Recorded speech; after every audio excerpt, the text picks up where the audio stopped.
There's nothing more welcoming at Christmas time than a festive front door. So today I'm going to show you how to make a simple but modern wreath. Let's get started. Some of the tools that you'll need are a glue gun, florist wire, wire cutters, garden snips, scissors, ribbon, and I have a 19-inch metal hoop that I've spray painted gold. And most importantly, the greenery. Most of these branches I've cut from my backyard, but you can get evergreen branches at your local garden center.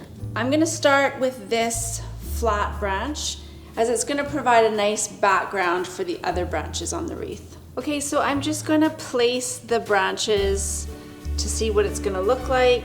I'm using kind of the natural direction of the branch to follow the wreath, and I want them covering maybe a half at the very most. I'm just attaching the florist wire around the branches to keep them in place. So now we can layer in some of the other branches.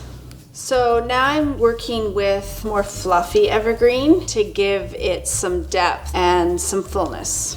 So I'm just going to go ahead and attach these in the same way I did with the first layer. I'm fortunate enough to have holly in my yard, so I like to always incorporate that in my Christmas decor. I like to use magnolia leaves.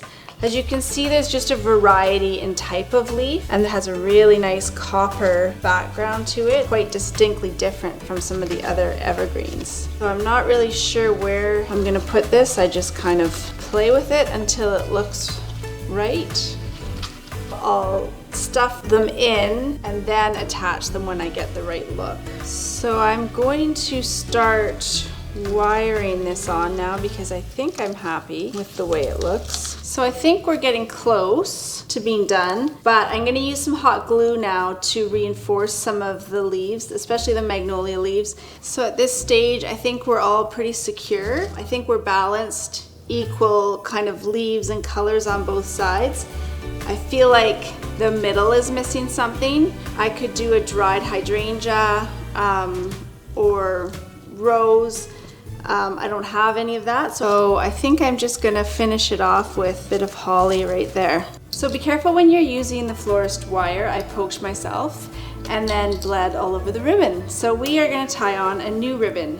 We're just gonna fold it in half first and then tie it on, leaving about a 3 or 4 inch loop at the top to hang the wreath.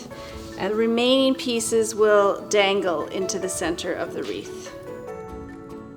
Yay, I think we're done. As you can see, we started with the flat evergreen leaves and then built out from there, keeping each side balanced but not necessarily matching. So I think it turned out great.